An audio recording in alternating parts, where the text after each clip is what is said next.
LIC ग्राहकों खुशी खबर जून 30 जाए घरे बसी करें मैच्योरिटी क्लेम। राज्य में बढ़ला पंगपाल चिंता। हाई रिस्क जोन रे राज्यर 9 जिला मंत्री कहले गुजब विश्वास करंतु नहीं। आज राज्यर 11 जिले में 2 दिनिया सटडाउन। संक्रमण रोकवा सप्ताह शेष में सरकार लगाई कटकणा। केवल जरूरीकालीन सेवा को अनुमति जारी। लगातार द्वितीय दिन सस्ता है सुना दर। जानतु कौन रही आज सुना रूपार दाम। ओडिशावासी खुशी खबर सुस्थ हेले आउ 123 कोरोना संक्रमित। LIC रे थमुची उत्तेजना। गालबान घाटी रे 2 किलोमीटर चीन सेना पछु घटी बेले 1 किलोमीटर फेरिला भारतीय सेना। रज पूर्व ओडिशा छुईब मौसुमी। 24 घंटा प्रबल वर्षा सह 5 जिला को हाई अलर्ट। नमस्कार, मु भी कौन आपण मैंने देखुं एजीटीवी।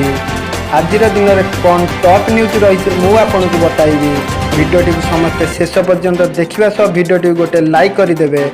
एवं जदि आपण आम चैनल को प्रथम थर में आसी तले थी रेड सब्सक्राइब बटन को ओके करने। तेज आसतु टॉप न्यूज विस्तृत आलोचना करने। LIC ग्राहकों खुशी खबर। एणिकी मैच्योरिटी क्लेम ग्राहक को LIC ब्रांच आसबार आवश्यकता नहीं। घरे बसी एथि आवेदन करें। कोरोना वायरस महामारी को ध्यान में रखी भारतीय जीवन बीमा निगम निष्पत्ति नहीं सूचना मिली। ग्राहक पॉलिस KYC दस्तावेज डिस्चार्ज फॉर्म एवं अन्य दस्तावेज को स्कान कर ईमेल जरिया ब्रांच को पठाई पारे।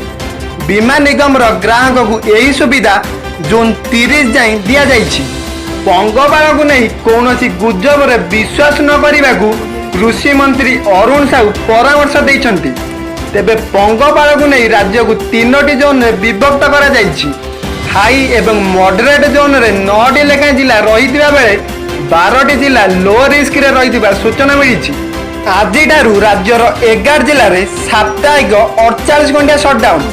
अर्थात आज और आसंता काली यही 11टी जिला सटडाउन रहिबो।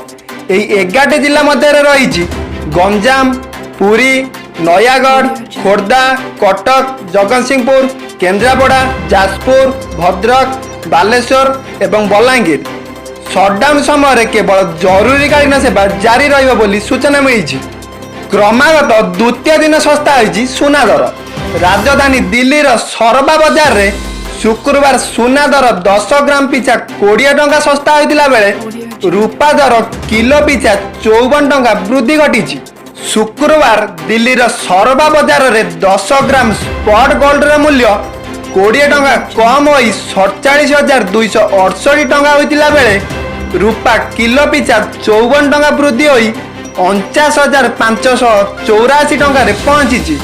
लद्दाखर गालबान घाटी में भारत और चीन सेना किछि सप्ताह धरी परस्पर विरोधी हो ठिया बेले आज उभय सेना पछ घटी। रिपोर्ट अनुसार चीन सेना 2 किलोमीटर पछक फेरी बेले भारतीय सेना निज स्थान ठारू 1 किलोमीटर पछक फेरी। गोटे पटे राज्य में कोरोना संक्रमित संख्या वृद्धि पाउथिबा बेले आक्रांत माने सुस्थ होउछंती। शुक्रवार राज्य में आउ 123 कोरोना संक्रमित सुस्थ होगा पर मोट संख्या 1604 रे पहुंची। एने स्वास्थ्य और परिवार कल्याण विभाग पक्षर ट्वीट कर सूचना दि जाइछि। सुस्थ होइतिबा संक्रमित मध्य गंजामु 35 जन थिला बेले कटकरू 22 जन, नुआपड़ारू 14 जन, बलांगीर 14 जन, खोर्धारू 10 जन रही। सेहीपरि कंधमालू 7 जन, कोरापुटू 5 जन और केन्द्रापड़ारू 4 जन सुस्थ होइचंती। एतद व्यतीत बालेश्वर, ढेंकानाल और नयागढ़ 3 जन लेखाएं सुस्थ होइतिला बेले अनुगुल, मयूरभंज और सुंदरगढ़ जड़े लेखाएं सुस्थ होइचंती। एथर रज पूर्व ओडिशा रे मौसुमी प्रवेश करियार संभावना रही। केरल में मौसुमी वायु सक्रिय रही यह निर्धारित समय ओडिशा रे पहुंचबा बोली पाणीपाग विशेषज्ञ माने आकलन करिसंती। भारतीय पाणीपाग विभाग पक्षर एपर्यंत कौन स्पष्ट सूचना दि जाइनथिले जून 11 रे मौसुमी पहुंची पारे बोली कुआଯାଉଛି। तेबे आसंता 24 घंटा पर्यंत ओडिशार समस्त जिले में काल बैशाखी जनित वर्षा होई पारे।